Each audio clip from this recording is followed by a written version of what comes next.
Okay, so let's take a look at the customization options that we have with the X1D. Now, first of all, we have the main menu favorites, and those main menu favorites can be changed.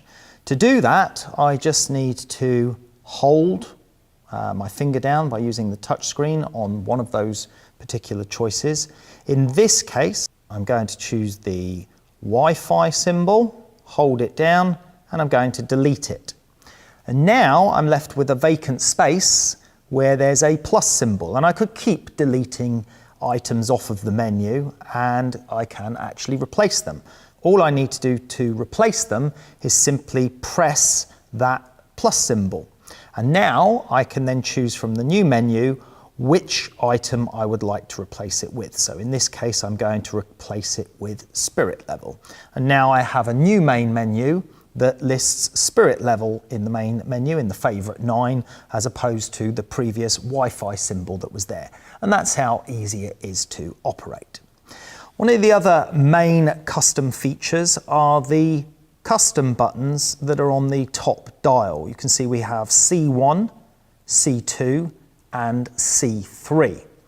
Now, these are basically to speed up your workflow. So for example, let's say we were specializing in landscape photography from time to time, and we had some preconceived ideas about the settings that we would prefer for landscape photography.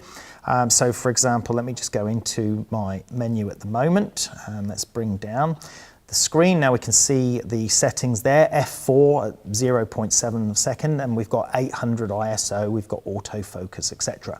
Now those settings may not be appropriate for landscape photography or for the type of landscape photography that I want to undertake.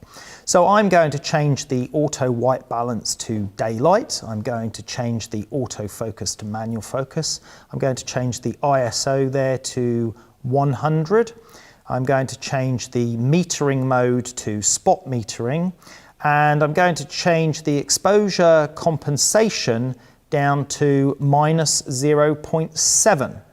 And now I've got all of those settings. I'm going to go into my menu and choose custom modes, and I'm going to say save that to C1. Press C1, and then it gives me a final warning screen, and I say save to mode C1, OK.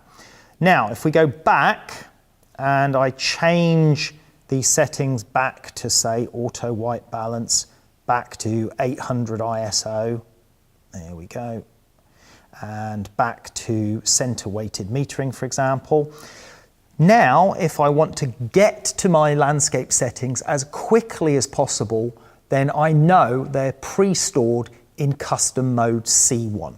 And to get to them, all I need to do is simply turn my mode dial to C1, and we'll see there on the back of the screen all of the presets that I programmed in there are now stored as custom mode C1, and you still have 2 more empty slots with C2 and C3 to fill if you require.